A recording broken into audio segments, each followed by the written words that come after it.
मैं भाग भाग कर थक गई थी, लेकिन वह मेरी तरफ आगे बढ़ता ही जा रहा था। तभी अचानक पीछे पड़े पत्थर से मेरा पैर टकराया और मैं लड़खड़ा कर वहीं गिर गई।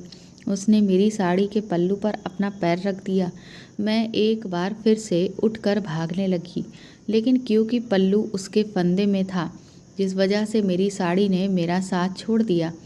अपनी ऐसी हालत देखकर मैं दहशत में आ गई, क्योंकि ऐसे में तो कोई भी आदमी। और ठीक वही हुआ। उसके बाद उस अंधेरी गुफा में लगातार मेरी चीखें। वह आदमी किसी जानवर से कम नहीं था। दर्द से मैं बेहाल हो चुकी थी। मेरा नाम अदिति है। मैं अपने एक भाई और दो बहनों के बाद इस दुनिया में आई। मैं एक मिडिल क्लास फैमिली से बिलोंग करती हूँ, जहाँ पर लड़कियों को एक सही उम्र तक ही पढ़ाया लिखाया जाता है और उसके बाद उनकी सही उम्र पर शादी भी कर दी जाती है। हमें शुरू से यही बताया गया कि लड़कियों को घर के सारे काम आने चाहिए और घर को बांध कर रखने की जिम्मेदारी भी औरतों की ही होती है। उन्हें आदमियों के हिसाब से चलना चाहिए ताकि घर गृहस्थी अच्छे से चल सके। ठीक यही सारे संस्कार मेरी माँ ने भी मुझे दिए थे, लेकिन मेरे विचार बाकी सबसे कुछ हटकर थे। मुझे ये सारी चीज़ें बहुत गलत लगती थीं, क्योंकि मेरा मानना ये था कि पति पत्नी के बीच में तो बराबरी का दर्जा होना चाहिए। लेकिन मेरी माँ ने हमेशा मुझे यही सीख दी कि पति पत्नी से ऊपर होता है और एक पत्नी को हमेशा अपने पति की हर बात को मानना चाहिए। पहले तो मैं अपनी माँ की इन सारी बातों का खंडन किया करती थी, लेकिन फिर जैसे जैसे समय बढ़ता गया और मुझ पर मेरे माँ बाप का और अपनी बहनों का भी दबाव बढ़ता गया, मैं अपनी सोच को बिल्कुल दबा लिया था। हालांकि मुझे इस बात का थोड़ा सा फ़ायदा मिला कि मैं सबसे छोटी थी, जिस वजह से मैं जो भी पढ़ाई करना चाहती थी वह मैं आराम से कर सकी। ये मौका मेरी बहनों को नहीं मिला और उनकी शादी जल्दी ही कर दी गई। पर इस बात में मैं खुद को बदनसीब मानती हूँ कि मैंने जो अपने पैरों पर खड़े होने का सपना देखा था उसे मैं साकार नहीं कर पाई। मुझे लगा कि शायद जो बात मेरे मम्मी पापा नहीं समझ रहे हैं वह मेरा पति समझे, और बस इसी उम्मीद में जब पापा ने मेरे लिए रिश्ता देखा तो मैं बहुत ज़्यादा इनकार नहीं किया। सोचा कि मैं अपने सपनों के बारे में अपने पति को बताऊंगी और उनसे कहूंगी कि मैं अपना करियर बनाना चाहती हूँ। जिसके बाद पापा ने जल्दी ही एक लड़का देखकर मेरी शादी तय कर दी। मेरी शादी जिसे हो रही थी उनका नाम अभय था। अभय एक सीनियर इंस्पेक्टर थे। हमारी मंगनी के बाद हमारी काफ़ी सारी बातचीत होने लगी। मुझे ये दौर बहुत ही अच्छा लग रहा था, क्योंकि इस दौर में बिल्कुल एक प्रेमी प्रेमिका वाली फीलिंग आ रही थी। मैं अभय से जब भी बात करती तो मुझे यही लगता कि शायद यही वह शख्स है जो मेरे जीवन को संपूर्ण बना देगा और मेरे सारे सपनों को पूरा भी करेगा। जब काफ़ी दिन हमारी बातचीत होती रही तो एक दिन मैंने हिम्मत करके अभय को अपनी ख्वाहिश के बारे में बताया और अभय ने मुझसे वादा भी किया कि शादी के बाद वह मुझे अपने करियर को बनाने का पूरा मौका देंगे। ये सुनकर तो मेरे हौसलों को पंख ही लग गए थे। मेरे ससुराल में मेरे सास ससुर के अलावा और कोई नहीं था। अभय उनके इकलौते बेटे थे, लेकिन क्योंकि उनके मम्मी पापा शुरू से गांव में रहे थे और वह अपना पुश्तैनी घर छोड़कर नहीं आना चाहते थे, इसलिए वह लोग गांव में ही रहते थे, क्योंकि वहीं पर उनके बहुत सारे परिवार के लोग, रिश्तेदार और दोस्त रहा करते थे और उन्हें वहीं पर अच्छा लगता था। इधर अभय की पोस्टिंग जिस जगह पर हो जाती थी वह वहीं पर सरकारी क्वार्टर्स में अकेले रहते थे। कुछ महीनों के बाद ही मेरी और अभय की शादी हो गई और मैं विदा होकर पहले तो अपने गांव वाले ससुराल में पहुंची। कुछ दिन ही वहां पर बिताने के बाद मैं अभय के साथ मध्य प्रदेश के एक पिछड़े इलाके में पहुंच गई, जहां उनकी इस वक्त पोस्टिंग हो रखी थी।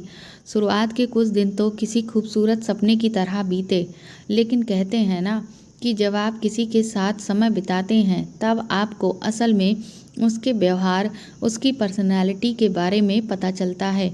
और मेरे साथ भी ठीक यही हुआ। जैसे जैसे मैं अभय के साथ रह रही थी मुझे पता चल रहा था कि अभय काफ़ी गुस्सैल थे।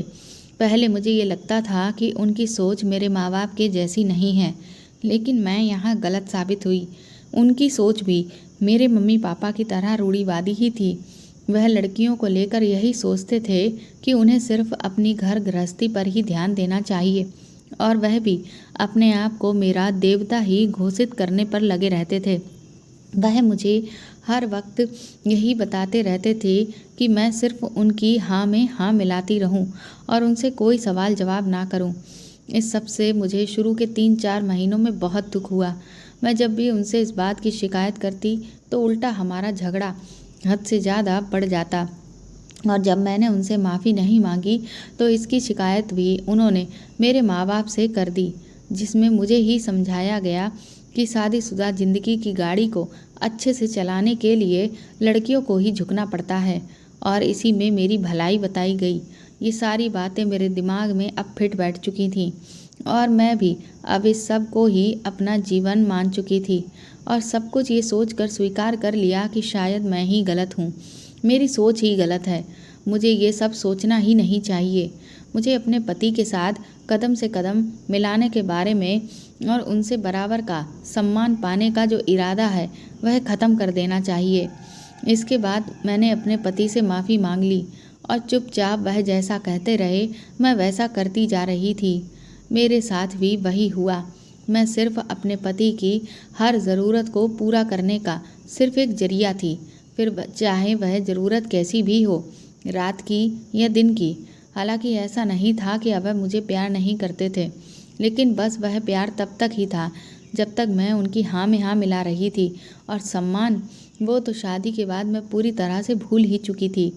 लेकिन मुझे इस बात की तसल्ली थी कि मेरे पति एक ईमानदार पुलिस वाले थे, क्योंकि मैंने अभी तक उन्हें कभी कोई भी गलत काम करते हुए नहीं देखा था, और ना ही किसी तरह की रिश्वत लेते हुए देखा था। लेकिन वह अक्सर अपने साथ काम करने वालों के साथ बाहर पार्टी करने जाते थे, और वहाँ से कई बार नशे में धुत होकर भी आते थे। पर मैं जिस समाज में पली बड़ी थी वहाँ पर एक मर्द का शराब पीना पूरी तरह से न्याय संगत बता दिया गया था। इसीलिए पहले तो मुझे इसका बुरा लगता था, लेकिन अब मैंने इसे भी अपना लिया था। हमारी शादी को 4 महीने बीत चुके थे, लेकिन हम अभी तक कहीं बाहर नहीं गए थे। मैंने भी अभय से कुछ भी नहीं कहा था, क्योंकि मुझे अब उनसे इन सब चीज़ों की कोई उम्मीद भी नहीं थी। पर एक दिन अभय जब घर लौट कर आए तो बहुत खुश थे। वह कहने लगे कि तुम्हारी जब से मुझसे शादी हुई है तुम बस इस घर में बंद कर ही रह गई हो, इसीलिए मैंने अगले हफ्ते ही 4 दिन की छुट्टी ली है, और हम पास के ही एक खूबसूरत जगह पर घूमने के लिए जाएंगे। ये सुनकर मैं बहुत खुश हो गई कि चलो कम से कम अभय को मेरा इतना ख्याल तो है। इसके बाद मैंने अपनी ज़रूरत की पैकिंग करना शुरू कर दी। 2 दिन के बाद अभय जब अपने काम से लौट कर आए तो वह मुझे काफ़ी परेशान लग रहे थे। मैंने जब उनसे पूछा तो वह कहने लगे कि एक केस है जिसके चक्कर में उन्हें बहुत भाग दौड़ करनी पड़ रही है, और उनकी नाक में दम हो चुका है। मैंने उनसे पूछा भी कि आखिर कौन सा केस है, लेकिन उन्होंने मुझसे कहा कि तुम ये सब जानकर क्या कर लोगी। इसके बाद वह नहाने के लिए चले गए, लेकिन क्योंकि मुझे शुरू से ही इस तरह की चीज़ों में बहुत रुचि थी, इसलिए मैंने जब ये देखा कि अभय जब घर आए थे तो उनके हाथ में एक फ़ाइल थी, इसलिए उनके नहाने जाने के बाद मैंने तुरंत ही उस फाइल को देखना शुरू किया। उस फाइल को खोलते ही सामने जो तस्वीर मेरी आंखों के सामने आई उसे देखकर मैं बुरी तरह से चौंक गई। इसलिए नहीं क्योंकि मैं उस आदमी को जानती थी, बल्कि इसलिए क्योंकि वह आदमी देखने में बड़ा ही खतरनाक लग रहा था। उसके चेहरे पर बहुत गुस्सा था। मैं उसको देखकर समझ गई कि ये ज़रूर कोई बड़ा अपराधी है। मैंने फिर जब उस फाइल को थोड़ा सा पढ़ना शुरू किया तो उसमें लिखा था कि उस आदमी ने अपनी खुद की ही बहन के साथ वो किया जो कोई सपने में भी नहीं सोच सकता। वह सब कुछ पढ़कर मुझे उस आदमी से घिन आने लगी, क्योंकि वह एक कलयुगी भाई था जिसने अपनी घिनौनी इच्छा के लिए अपनी बहन तक को नहीं छोड़ा। फाइल बंद करके मैं अपने घर के कामों में लग गई, लेकिन अभी भी वह बातें मेरे दिमाग से जा नहीं रही थीं। मैं बार बार यही सोच रही थी कि क्या सच में कोई भाई इतना गिर सकता है कि अपनी ही बहन को अपना शिकार बना ले। मुझे उस आदमी से नफ़रत होने लगी थी। मेरा जी कर रहा था कि अगर वह मुझे मिल जाए तो मैं उसे अभी के अभी ख़त्म कर दूं। मुझे उसकी बहन पर बहुत तरस आ रहा था, कि वह कितनी बदनसीब है जो उसे भगवान ने ऐसा भाई दिया। पर मैं अब जान चुकी थी कि मेरे पति इस वक्त इतना क्यों परेशान हैं। वह बेचारे कैसे भी करके इस आदमी को इसके किए की सज़ा देना चाहते हैं, लेकिन ज़रूर वह इसे पकड़ने में नाकामयाब हो रहे होंगे। खैर, धीरे धीरे समय बीता और हम दोनों पति पत्नी अपने हनीमून पर घूमने के लिए निकल गए। वहाँ सब कुछ बहुत अच्छा चल रहा था, लेकिन किसी बात की टेंशन उनके डिपार्टमेंट में फैली हुई थी, जिस वजह से बार बार अभय के पास फ़ोन आ रहे थे और अभय अपने साथ काम करने वालों को इंस्ट्रक्शंस दे रहे थे। उनके गुस्से को देखकर सब पता चल रहा था कि वह उस इंसान को हरगिज छोड़ना नहीं चाहते हैं और उसे उसके किए की सज़ा देना चाहते हैं। मैं चाहकर भी अब इस सब के बारे में अभय से कुछ नहीं कह सकती थी, क्योंकि अगर मैं बोलती तो उन्हें पता चल जाता कि मैंने उनसे छुपकर उनकी फ़ाइल को पढ़ लिया है और मुझे पता था कि अभय इस बात से मुझ पर गुस्सा करने लगते। पर मुझे अपने पति पर फ़क्र था। अगले दिन मैं और अभय एक खूबसूरत से मंदिर में घूमने के लिए गए। वह मंदिर एक नदी के किनारे पर बना हुआ था। जो इलाका पूरी तरह से बीहड़ दिख रहा था। वहाँ छोटे छोटे से पत्थर थे जो देखने में बहुत ही खूबसूरत लग रहे थे। वहाँ बहुत शांति थी। मंदिर दर्शन करने के बाद अभय के पास किसी का फ़ोन आ गया और नेटवर्क ठीक से न आने की वजह से वह वहाँ से कुछ दूर थोड़ा पैदल चलकर आगे निकल गए।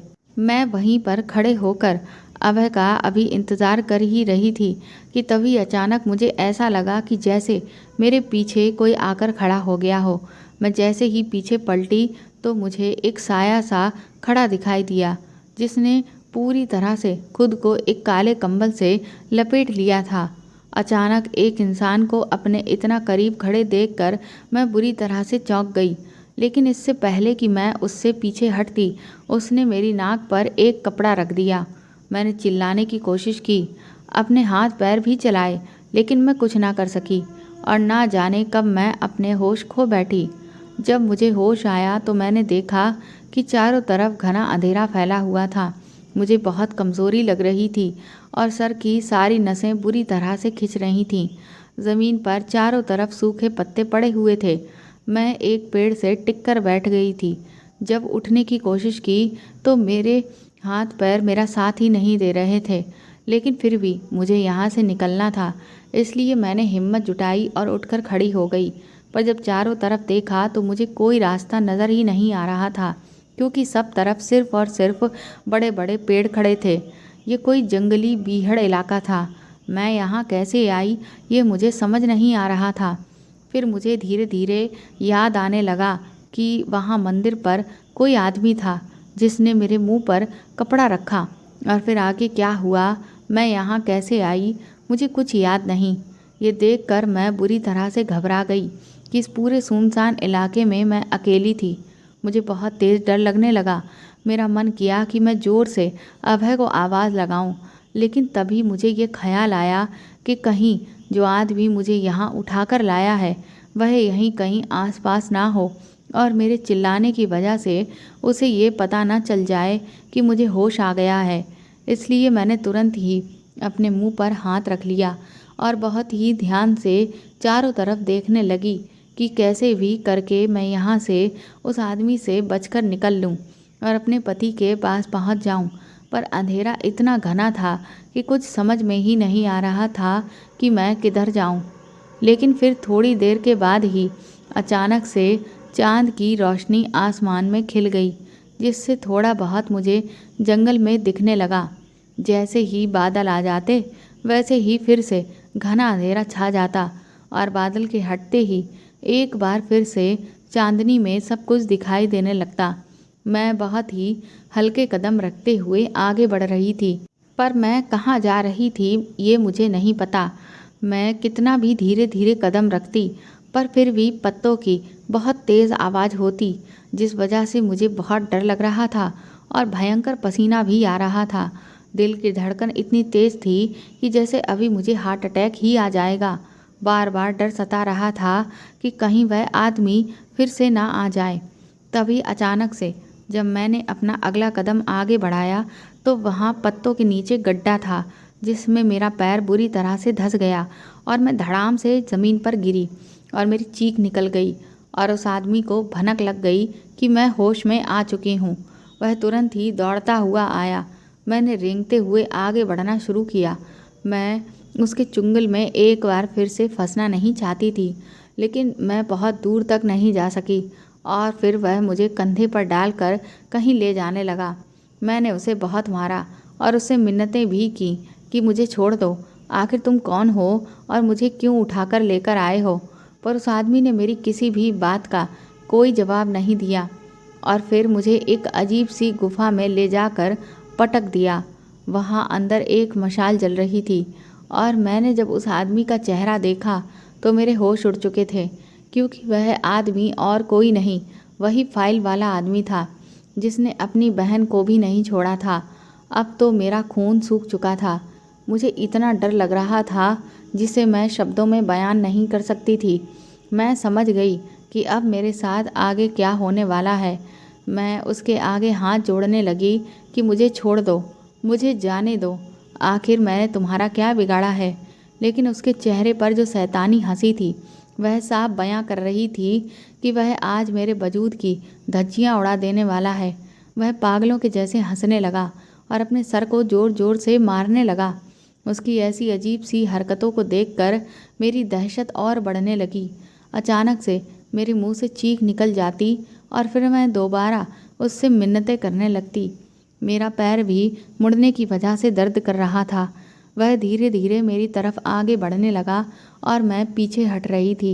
मैं पीछे हटते हुए एक बार फिर से गिरी और दोबारा से लड़खड़ा कर उठी, जिससे मेरी साड़ी का पल्लू नीचे गिर गया। लेकिन मैं उसे उठा नहीं सकती थी, क्योंकि सामने मेरे पल्लू तक वह आदमी पहुंच चुका था। उसने उस पल्लू पर पैर रखा। मैंने खींचने की बहुत कोशिश की, पर मैं खींच नहीं पा रही थी और फिर तभी पीछे ढलान होने की वजह से मैं एक बार फिर से गिरी। मैं बहुत रो रही थी, पर उस जानवर पर कोई असर नहीं हो रहा था। इस बार जब मैं गिरी तो गोल गोल चक्कर खाती हुई गुफा की आखिरी दीवार पर जाकर टकराई, जिससे मेरी साड़ी मेरे वजूद से अलग हो गई। ये देखकर अब मैं अपने अंत को नज़दीक देखने लगी थी। मैं ये समझ गई कि मुझे इस हालत में तो अब ये आदमी हरगिज़ नहीं छोड़ने वाला।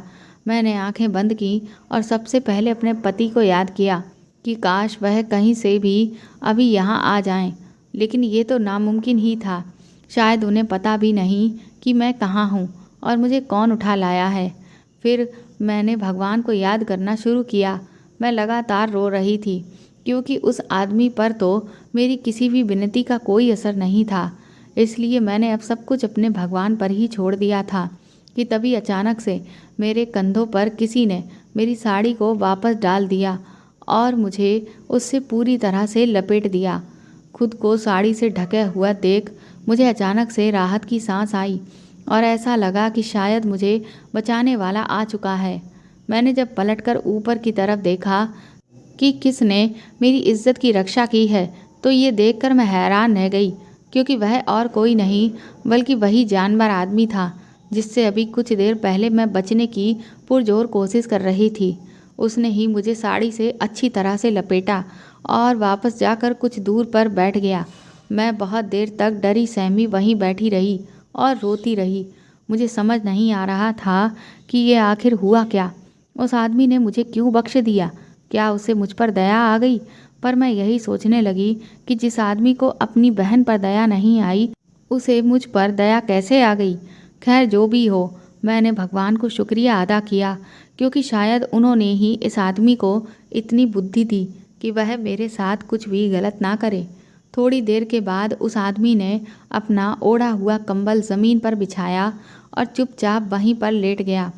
मैं भी बैठे बैठे बहुत थक गई थी और मेरा पैर बुरी तरह से दुख रहा था, इसलिए मैं भी उसी जगह पर किनारे से सटकर लेट गई और कब मुझे नींद आ गई पता नहीं चला।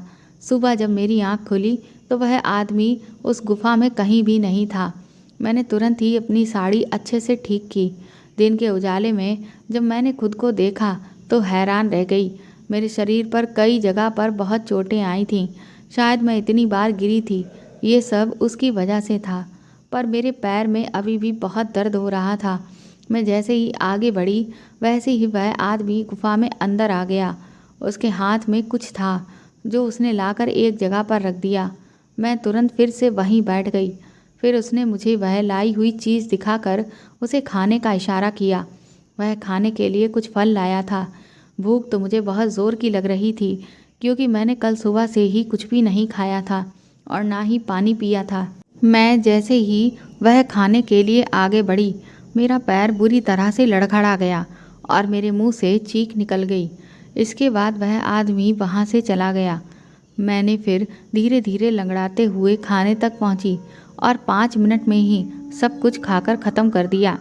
तब तक वह आदमी भी लौट आया। उसे देखते ही मैं एक बार फिर से बुरी तरह से सहम गई और अपने आप में ही सिकुड़ने लगी। अचानक वह आदमी एक बार फिर से मेरे करीब आने लगा।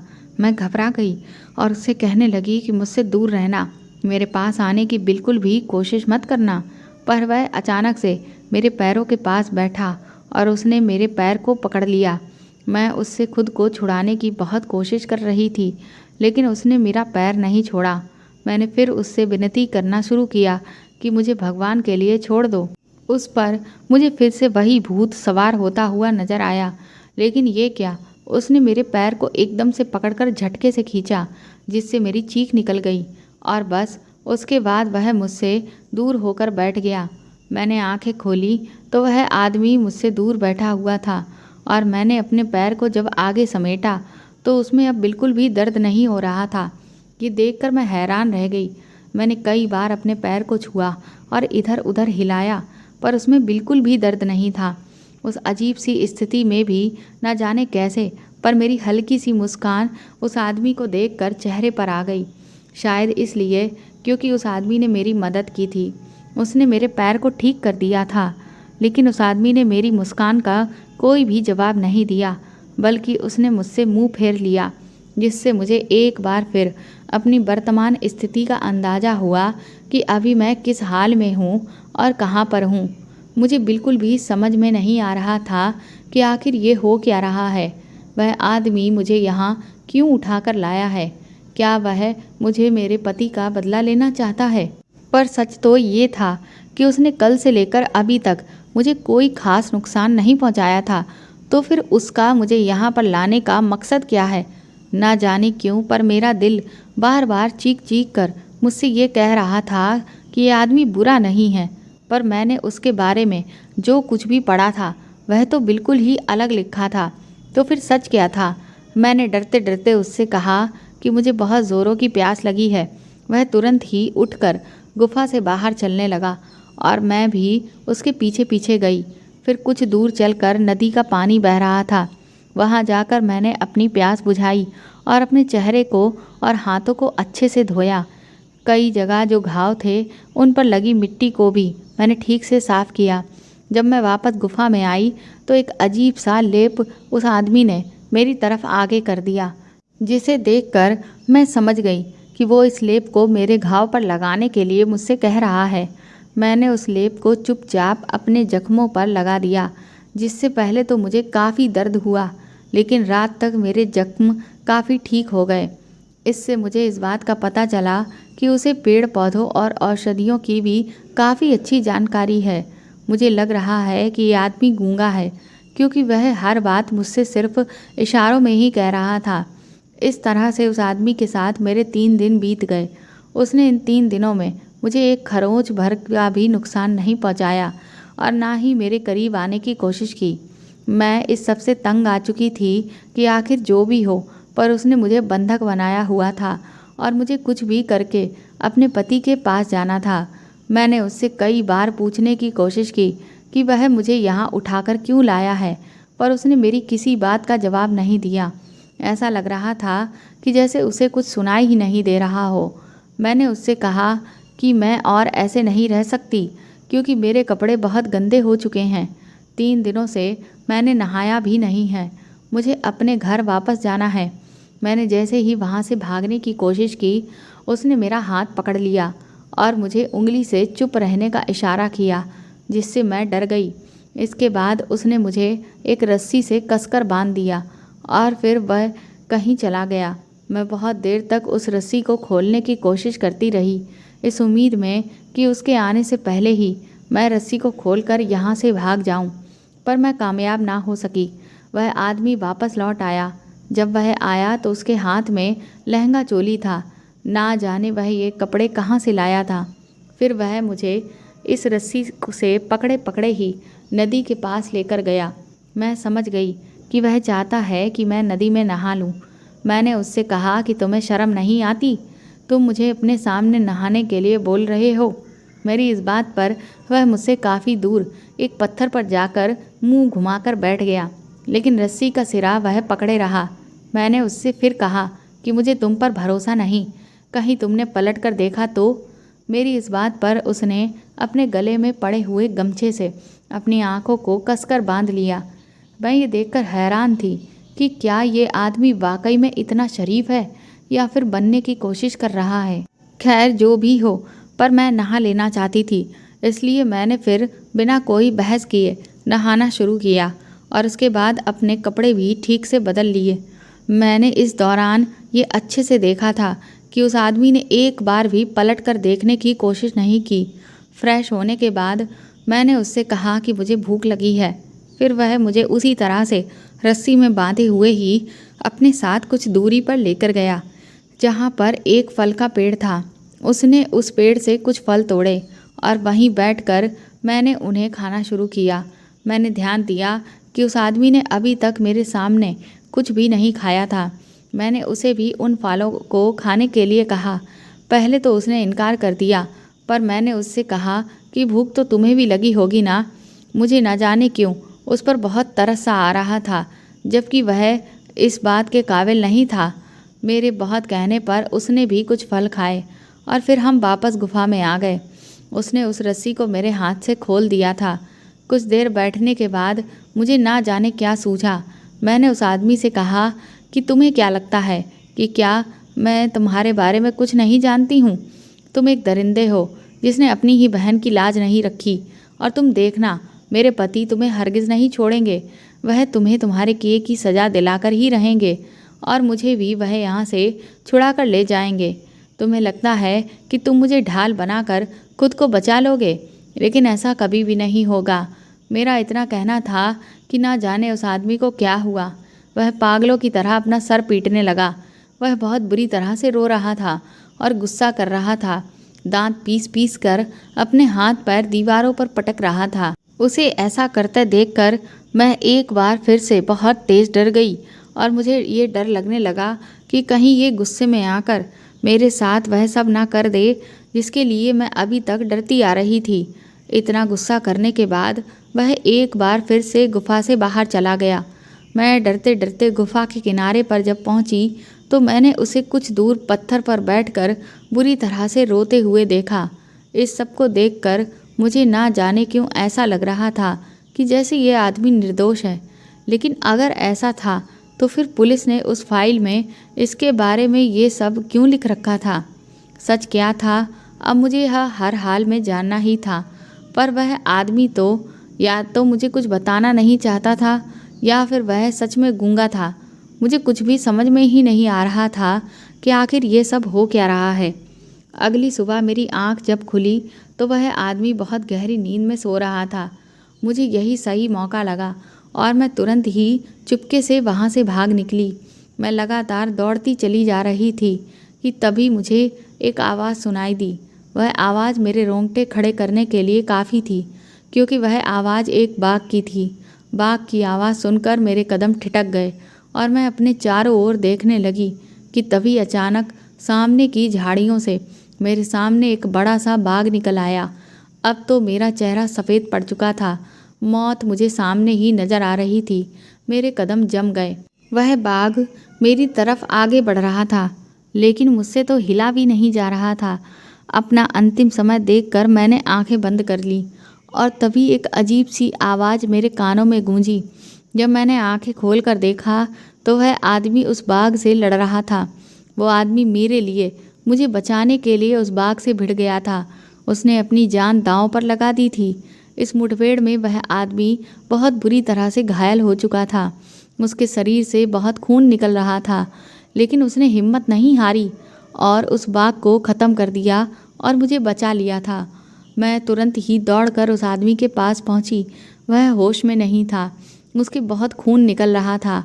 उसकी ऐसी हालत देखकर मेरे आंसू रुकने का नाम नहीं ले रहे थे। मैं तुरंत ही भागकर नदी के पास गई और अपने दोनों हाथों में पानी भरा, पर कुछ दूर चलते ही वह पानी पूरा बह जाता था। मैं बहुत घबराई हुई थी, बहुत बदहवास थी। मुझे कैसे भी करके उस आदमी को बचाना था। मैंने फिर अपने दुपट्टे को पानी में अच्छे से भिगोया और फिर उसमें पानी लेकर मैं उस आदमी के पास पहुंची और उसके चेहरे पर और मुंह में कुछ पानी डाला, जिससे उसे थोड़ा सा होश आया। मैं बहुत रो रही थी। मैंने उससे कहा कि मैं तुम्हें कुछ नहीं होने दूंगी, तुम बिल्कुल भी फिक्र मत करना। मैं अपने आसपास देखने लगी, पर मुझे तो कुछ भी दिखाई नहीं दे रहा था सिवाय पेड़ पौधों के। मैंने अपने दुपट्टे को फाड़कर उसके शरीर पर जितनी जगह भी घाव थे सब जगह बांध दिया और जैसे तैसे उसे अपने कंधे पर सहारा देकर आगे बढ़ते हुए मैं चलने लगी। वह आदमी अभी भी इतनी दर्द और तकलीफ में मुझे देखकर अजीब तरह से मुस्कुरा रहा था। जो कुछ भी हो, लेकिन उसने आज मेरी जान बचाई थी और ये मेरा फ़र्ज़ बनता था कि मैं भी किसी भी हालत में उसकी जान की रक्षा करूं। भगवान की दुआ से कुछ दूर चलने के बाद ही मुझे एक बहुत छोटा सा गांव दिखाई दिया, जिसमें शायद सिर्फ 10-15 घर ही झोपड़ी नुमा बने हुए थे। मैं वहां जैसे ही पहुंची तभी कुछ लोगों ने हमें सहारा दिया और वह तुरंत ही उस आदमी को लेकर एक झोपड़ी में चले गए। मैं भी पीछे से गई। मैंने उन्हें बता दिया कि इन पर एक बाघ ने हमला कर दिया था, जिसके बाद वह 5 मिनट के बाद ही कुछ अजीब सा लेप बनाकर ले आए और उससे उस आदमी के पूरे शरीर पर जगह जगह पर लगा दिया। वह लोग उस आदमी को देव कहकर पुकार रहे थे, जिससे मुझे ये समझ आया कि वह इसे जानते हैं। 3-4 दिन तक उन्होंने उस आदमी की बहुत अच्छे से सेवा की।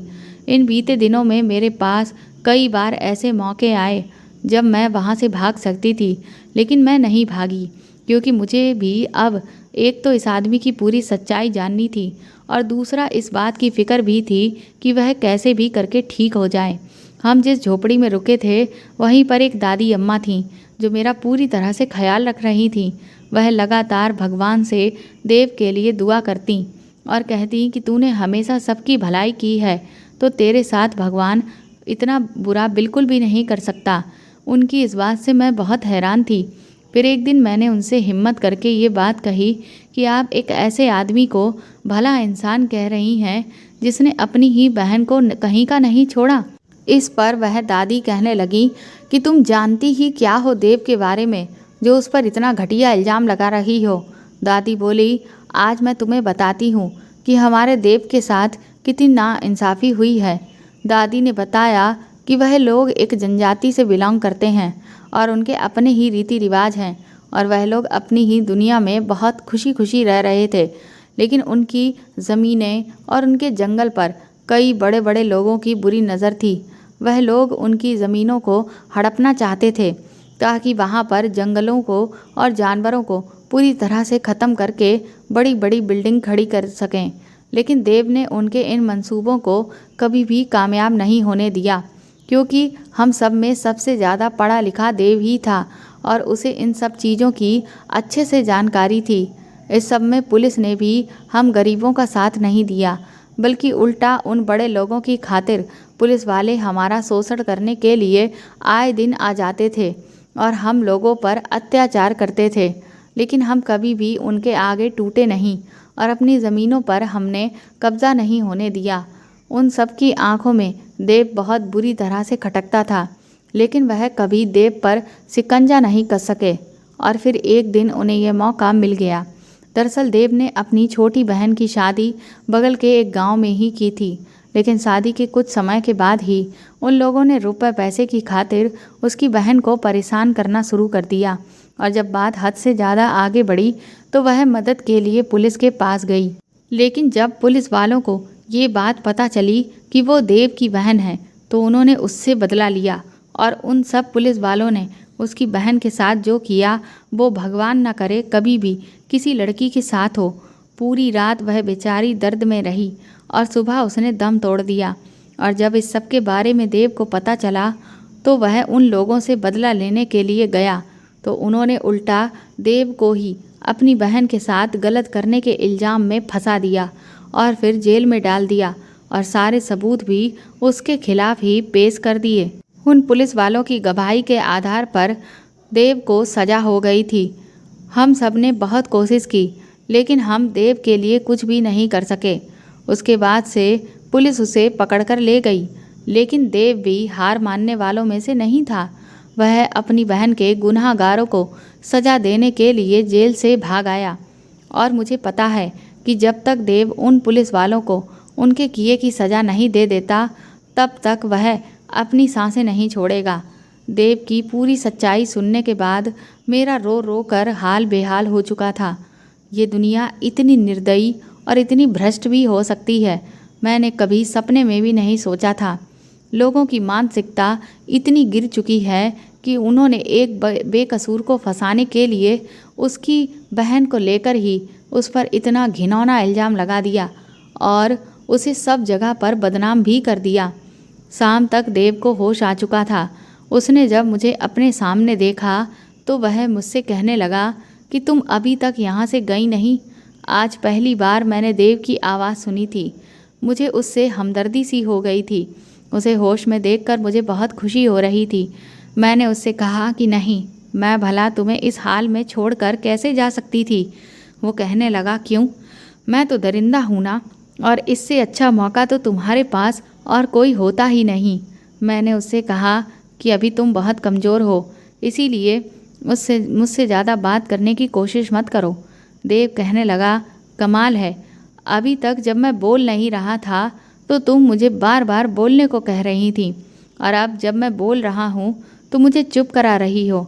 मैं देव के लिए खाना ले आई और मैंने उससे कहा कि मुझे पता है कि तुम्हारे साथ बहुत गलत हुआ है। मेरी बात सुनकर देव मेरी तरफ हैरत से देखने लगा। मैंने कहा कि मुझे दादी ने सब कुछ सच सच बता दिया है, लेकिन मुझे अभी तक ये समझ नहीं आया कि तुम मुझे क्यों उठा लाए। देव ने कहा कि तुम्हारा पति मेरे पीछे पड़ा हुआ है और वह उन 5 पुलिस वालों की मदद कर रहा है। मैं उन पुलिस वालों तक नहीं पहुंच पा रहा था, इसलिए मैंने सोचा कि अगर मैं तुम्हारे बदले में तुम्हारे पति से उन पुलिस वालों को मांगूंगा तो वह मुझे दे देगा। बस इसीलिए मैं तुम्हें ले आया। मैंने देव से कहा, लेकिन अगर तुम्हें वह पुलिस वाले मिल भी गए और तुमने उनकी जान ले भी ली तो तुम पर ये जो इल्ज़ाम लगाया गया है वह कभी भी नहीं हटेगा। देव ने कहा कि मुझे उस सब की कोई परवाह नहीं, पर बस मुझे मेरी बहन के गुनहगारों को किसी भी हाल में सज़ा देनी ही है। लेकिन अब मैं तुम्हें तुम्हारे पति के हवाले कर दूंगा। मैंने देव से कहा कि मेरी तुमसे एक प्रार्थना है, मेरे पति को इस सब में कोई भी नुकसान मत पहुंचाना। देव ने मेरी तरफ अजीब सी नज़रों से देखते हुए कहा कि तुम्हारा पति भी कोई दूध का धुला नहीं है और इसीलिए मुझसे कोई भी उम्मीद मत रखना। इतना कहकर वह वहाँ से चला गया। इस दौरान मैं देव की गांव के कई सारे लोगों से भी मिली, पर मैंने एक औरत को गांव के बाहर अकेले झोपड़ी बनाकर रहते हुए देखा। मुझे ये सब देखकर बहुत अजीब लगा। मैं जब उससे मिलने के लिए गई तो उसने मुझे कोई बात नहीं कही। मैं कई बार उससे प्रयास करती रही, लेकिन मेरे सारे प्रयास असफल हो गए। उसके बाद मैंने जब दादी से उस औरत के बारे में पूछा और उन्होंने मुझे उसकी जो कहानी बताई, उसे सुनकर मेरे रोंगटे खड़े हो गए थे। असल में ये दुनिया बहुत जालिम है, और अगर आप गरीब हैं तो आपके लिए ये किसी श्राप से कम नहीं है। और कभी कभी इंसाफ के लिए हमें सिर्फ भगवान के भरोसे नहीं बैठना चाहिए। 3 दिन के बाद देव मुझे एक जगह पर लेकर गया। मैं उससे कई बार पूछती रही कि वह मुझे इस सुनसान जगह पर क्यों लेकर आया है, पर उसने मेरी किसी भी बात का जवाब नहीं दिया। फिर तभी अचानक मुझे एक जानी पहचानी सी आवाज़ मेरे पीछे से सुनाई दी। मैंने पलट कर देखा तो मेरे पति अभय खड़े हुए थे। उन्हें देखते ही मैं बहुत खुश हो गई, लेकिन तभी मेरे पति ने देव पर बंदूक तान दी, पर उस पर तो जैसे कोई फर्क ही नहीं था। वह कहने लगा कि जब तक मैं उन 5 को सज़ा नहीं दिलवा देता तब तक मैं किसी के भी हाथ में नहीं आऊँगा। और इतना कहकर वह वहाँ से नीचे झाड़ियों में कूदने ही वाला था कि तभी मैंने ऐन मौके पर उसके पास खड़े होने का फ़ायदा उठाया और एक झटके में उसके पैर पर पैर मारकर उसे वहीं नीचे गिरा दिया, जिससे वह कुछ भी समझ नहीं पाया। और तभी अभय और उसके साथ आई हुई पुलिस फोर्स ने उसे पकड़ लिया। जाते जाते देव ने मुझसे कहा कि मैं तुमसे ऐसी उम्मीद कभी नहीं की थी। मुझे तो लगा था कि शायद तुम इन सब में से एक नहीं हो, लेकिन पहली बार किसी इंसान को समझने में मैंने धोखा खाया है। तुम भी उनके जैसी ही निकली। सच कहूँ तो मेरे दिल में तुम्हारे लिए एक अलग जगह बन चुकी थी, लेकिन अच्छा हुआ कि तुमने मेरा भरम जल्दी ही तोड़ दिया। ये कहते हुए देव वहाँ से चला गया। अब मैं तुरंत ही अभय के पास दौड़कर आ गई। अभय ने मुझे शाबाशी दी। वो कहने लगे कि तुमने आज साबित कर दिया कि तुम मेरी पत्नी हो। यह आदमी मेरे लिए एक नासूर बन चुका था और आज इसे पकड़वा कर तुम्हें नहीं पता कि तुमने मेरे दिल को कितना बड़ा सुकून दिया है। मैंने अभय से कहा, अब जल्दी से घर चलो, क्योंकि मैं अब और यहाँ पर रहना नहीं चाहती। घर पहुँचकर मुझे बहुत सुकून मिला। थोड़ी देर के बाद अभय अपने काम से कहीं बाहर चले गए और मैं भी बाज़ार कुछ चीज़ों की खरीदारी करने के लिए चली गई। इधर मुझे अभय ने बताया कि देव पर जो मुकदमा चल रहा था उसकी सुनवाई अगले हफ्ते है। मैंने अभय से कहा कि मैं भगवान से प्रार्थना करूंगी कि गुनाहगार को उसकी सज़ा मिले। अभय ने कहा, बिल्कुल, अब वह आदमी किसी भी हाल में नहीं बच सकता। मैंने अभय से एक रिक्वेस्ट की कि वह मुझे उस दिन अपने साथ अदालत लेकर चले जिस दिन देव को सज़ा सुनाई जानी है, क्योंकि मैं ऐसे दरिंदे को अपनी आंखों के सामने सज़ा पाते हुए देखना चाहती हूँ। अभय ने कहा, बिल्कुल, इतना हक तो तुम रखती हो क्योंकि तुमने ही उसे पकड़वाया है। शाम को अभय अपने दोस्तों के साथ पार्टी करने के लिए चले गए और मैं अपने ज़रूरी कामों में लग गई। आज वह दिन आ चुका था जब देव पर सारे इल्ज़ामात सही साबित होने वाले थे और उसे सज़ा होनी थी। इसीलिए मैं भी खुशी खुशी तैयार होकर अभय के साथ कोर्ट में पहुंच गई थी। इधर सुनवाई शुरू हुई। वह पांचों पुलिस वाले भी वहीं मौजूद थे। जज साहब ने आते ही कार्रवाई शुरू की और पूछा कि अपराधी की तरफ से वकील कौन है। सब लोग यहाँ वहाँ देख रहे थे। अभय भी मुझसे बोले कि हमारी तरफ का वकील तो आ चुका है, लेकिन इसका वकील कहीं भी दिखाई नहीं दे रहा। मैंने अभय से कहा, वो शायद अभी कुछ देर में आ रहा होगा। उसके बाद मैं उठकर उस कुर्सी की तरफ आगे बढ़ी जहाँ पर केस लड़ने वाले वकीलों को बैठना था और वहाँ रखे हुए काले कोट को मैंने पहन लिया। ये देखकर अभय की आंखें फटी की फटी रह गईं। वहाँ बैठे किसी भी इंसान को कुछ भी समझ में नहीं आ रहा था। यहाँ तक कि देव भी आंखें फाड़कर मुझे देख रहा था। मैंने कोर्ट को बता दिया कि देव की तरफ से वकील मैं हूँ और मैं ही उसके केस की पैरवी करूँगी। मैंने अपने सारे ज़रूरी कागजात जज साहब को दिखा दिए और उसके बाद उन्होंने कार्रवाई आगे बढ़ाने की इजाज़त दी। मेरे विरोधी वकील ने अपने सारे सबूत पेश किए और पूरी कहानी शुरू से बयां कर दी कि किस तरह से देव ने अपने गुस्से में आकर अपनी बहन का ये हाल किया और फिर जब इन 5 पुलिस वालों ने देव को उसके किए की सज़ा देने की कोशिश की तो वह उनकी ही जान के पीछे हाथ धोकर पड़ गया। इसके बाद जब मेरी बारी आई तो मैंने जज साहब से इजाज़त मांगी कि मैं अदालत में एक ठोस सबूत पेश करना चाहती हूँ, जो कि एक वीडियो क्लिप है। इजाज़त मिलते ही कोर्ट में सबके सामने मैंने एक वीडियो को प्ले किया और इस वीडियो के शुरू होते ही वहाँ बैठे हुए सभी लोगों की आंखें फटी की फटी रह गईं और मेरे पति और 5 पुलिस वालों के ऊपर तो बिजली ही गिर चुकी थी। दरअसल मुझे बहुत अच्छे से पता था कि देव के लिए उन 5 पुलिस वालों को सज़ा दे देने के बाद भी उस पर लगा जो इल्ज़ाम था वो शायद ही है जो कभी मिट पाता, लेकिन मैं देव पर वो इल्ज़ाम हरगिज भी बर्दाश्त नहीं कर सकती थी और इसीलिए मैंने उस दिन उसे जानबूझकर पकड़वाया। इधर मुझे पता था कि अभय इस खुशी में अपने उन्हीं 5 मुजरिम पुलिस वाले दोस्तों के साथ पार्टी करने ज़रूर जाएगा। इसलिए मैंने उसकी शर्ट में स्पाई कैमरा लगा दिया था, क्योंकि जब कोई इंसान अपने झूठ को सच साबित करने में कामयाब हो जाता है तो वह हद से ज़्यादा घमंड में आ जाता है और फिर वह अपनी बड़ी बड़ी डींगें ज़रूर हाँकता है। और मुझे इस बात का पूरा यकीन था कि इस पार्टी में ये सब भी यही गलती करेंगे और ठीक वैसा ही हुआ। उन पांचों ने अपनी सेखी बगारने के चक्कर में उस रात पूरी दास्तान अपने मुंह से खुद ही बयां कर दी कि किस तरह से उन्होंने उस बेचारी लड़की का क्या हाल किया था और फिर कितनी चालाकी से उसके भाई को ही इस सब में फंसा दिया। मेरा पति भी बहुत खुश हो रहा था कि वह कितना होशियार है कि उसने इतनी आसानी से देव को पकड़ लिया और अपने दोस्तों को बचा लिया। मैंने अदालत को बताया कि इस सब में न सिर्फ ये 5 जिम्मेदार हैं बल्कि इंस्पेक्टर अभय भी इसमें बराबर के हिस्सेदार हैं। भले ही उन्होंने उस रात उस लड़की के साथ कुछ गलत नहीं किया, लेकिन इन गुनाहगारों को बचाने में इन्होंने कोई कसर नहीं छोड़ी। अपना फर्ज निभाने की जगह उल्टा ये गुनाह पर पर्दा डालते रहे और एक बेगुनाह को सज़ा दिलाने के लिए उसके पीछे हाथ धोकर पड़ गए थे। इसके बाद मैंने कुछ और सबूत अदालत में पेश किए जिसमें साफ तौर पर यह साबित होता था कि किस तरह से इस पुलिस डिपार्टमेंट और इसके उच्च अधिकारियों ने मिलकर देव के गांव वालों की ज़मीन को हड़पने की कोशिश की, जिसके बदले में उन्होंने भारी भरकम रिश्वत भी ले रखी है। अभय को तो यकीन ही नहीं हो रहा था कि उसकी काली करतूतों का पर्दाफाश और कोई नहीं बल्कि मैं, उसकी खुद की पत्नी कर रही हूँ, जिसे वह आज तक सिर्फ बेवकूफ़ ही समझता रहा। मुझे पहले बहुत दुख होता था कि मेरा पति मुझे पागल समझता है, लेकिन मैं भी उसकी इस आदत का फ़ायदा उठाया। उसे आखिरी मौके तक यही समझने दिया कि मैं सच में एक बेवकूफ़ हूँ और कुछ भी नहीं जानती हूँ, और बड़े ही आराम से उसकी छुपी हुई सारी वो फाइलें जिसमें उसके सारे गुनाहों का कच्चा चिट्ठा था, उन सबको मैंने चुरा लिया।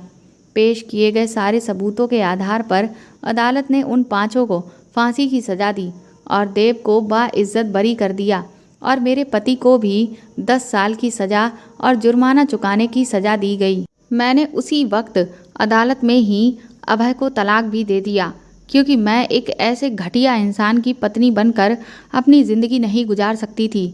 देव की आंखों में मेरे लिए मैं एक अलग ही भाव देख रही थी। वह मेरे पास चलकर आया और कहने लगा कि तुम तो देवी निकली, आखिर तुमने मेरा ये भरम भी तोड़ दिया। दिल और दिमाग की जंग में आज दिल जीत गया, लेकिन मेरी आत्मा को सुकून तब मिलता जब ये 5 एक बहुत बुरी मौत मारे जाते। मैंने देव से कहा कि ये इच्छा सिर्फ तुम्हारी नहीं बल्कि मेरी भी है। देव ने सवालिया नज़रों से मेरी तरफ देखा और बोला कि अगर तुम्हारी भी ये इच्छा थी तो फिर तुमने उन्हें कानून के ज़रिए सज़ा क्यों दिलवाई। मैंने उसकी बात का कोई जवाब नहीं दिया। इसके बाद पुलिस उन सभी मुजरिमों को पकड़कर जेल ले जाने के लिए बाहर निकली और तभी अचानक से कोर्ट के बाहर से बहुत तेज़ गोलियां चलने की आवाज़ आई। मैंने तुरंत ही देव का हाथ पकड़ा और फिर उसे बाहर ले जाने लगी और उससे कहा कि तुम्हारे सवाल का जवाब बाहर इंतज़ार कर रहा है। जब देव बाहर आया तो ये देखकर दंग रह गया था कि उन 5 पुलिस वालों की हत्या हो चुकी थी और वह किसी और ने नहीं बल्कि उसी औरत ने की थी जो गांव से बाहर बिल्कुल अकेली रहती थी। पुलिस वालों ने उसे तुरंत ही पकड़ लिया, लेकिन उसे कोई भी डर नहीं था, बल्कि वह ज़ोर ज़ोर से हंस रही थी और बहुत खुश थी, क्योंकि आज उसे जो खुशी मिली थी उसकी बराबरी किसी भी चीज़ से नहीं थी। दरअसल इन पुलिस वालों ने उसके पति और बेटी के साथ भी बहुत गलत किया था। उसके पति को एक झूठे इल्ज़ाम में फंसाकर इन लोगों ने इतना मारा कि वो बेचारा इनकी मार झेल ना सका और उसने दम तोड़ दिया। और जब उनकी बेटी अपने पिता की सुध लेने के लिए वहाँ गई तो इन लोगों ने उसे भी नहीं छोड़ा और तब से ये औरत बेसहारा हो गई थी। इसने न जाने कितनी बार कानून की चौखट पर नाक रगड़ी, लेकिन इसकी सुनवाई करने वाला कोई भी नहीं था। और फिर तब से लेकर आज तक बस ये भगवान से यही दुआ मांगती थी कि वह उसे सिर्फ एक मौका दे, जो वह इन गुनाहगारों को अपने हाथों से उनके किए की सज़ा दे सके। दादी ने जब मुझे उसकी कहानी बताई थी तब मैंने उसके पास जाकर इस बारे में बात की तो उसने तुरंत ही मेरा साथ देने में हामी भर दी। मैंने देव से कहा कि मैं चाहती तो इन 5 को उनके किए की सज़ा तुम्हें पकड़वाए बिना भी दिलवा सकती थी, लेकिन मैं तुम्हारे माथे से इस कलंक को मिटता हुआ देखना चाहती थी, और वह तभी मिट सकता था जब खुद अदालत अपने मुंह से ये कहती कि तुम बेगुनाह हो। और इसीलिए मैंने इन 5 को कानून से सज़ा नहीं दिलवाई, बल्कि तुम्हारा कलंक मिटवाया था। इन पांचों की सज़ा तो मैंने उसी दिन तय कर दी थी कि इन्हें हर हाल में मुझे कुत्ते की मौत ही मारना है, क्योंकि ऐसे लोगों का हश्र यही होना चाहिए। चारों तरफ हाहाकार मची हुई थी, लेकिन इस हाहाकार में सिर्फ खुशी उस औरत के और मेरे और देव के चेहरे पर थी। पुलिस उस औरत को पकड़कर ले गई। मुझे दुख तो था कि अब उसे अदालत सज़ा देगी, लेकिन उस औरत ने खुद ही भीख मांगते हुए मुझसे ये सज़ा मांगी थी, क्योंकि वह भी हर पल अपने पति और अपनी बेटी की याद में मर रही थी। उसने ही कहा था कि उसे असली सुकून तभी मिलेगा जब वह उन पांचों को अपने हाथों से मारेगी। उसके बाद जेल की सज़ा उसे किसी इनाम से कम नहीं लगेगी। देव अपने गांव वापस लौट गया था और मैं अपनी जो वकालत की पढ़ाई की थी, आज उसका पहली बार सही उपयोग किया था और इसके बाद मैंने कभी भी पलट कर नहीं देखा और अपने करियर के हर पायदान पर आगे बढ़ते हुए मैंने कई गुनाहगारों को सज़ा भी दिलवाई। तो दोस्तों, आपको मेरे द्वारा लिखी हुई ये कहानी कैसी लगी हमें कमेंट करके ज़रूर बताएं और प्लीज़ इस कहानी को ज़्यादा से ज़्यादा शेयर और लाइक करके मेरे चैनल को सपोर्ट करें। साथ ही अगर आप चाहें तो मुझे सुपर थैंक्स भी खरीद कर दे सकते हैं। सुपर थैंक्स का ऑप्शन आपको इस वीडियो के नीचे दिए हुए सभी ऑप्शंस में दिख जाएगा, जो कि हार्ट शेप में बने हुए डॉलर के साइन के तौर पर है। और अगर आप मेरे चैनल पर नए हैं तो सब्सक्राइब करके बेल आइकन को ज़रूर दबा दीजिएगा, ताकि आगे भी मैं आपको ऐसी ही अच्छी कहानियाँ सुनाती रहूँ। Thank you.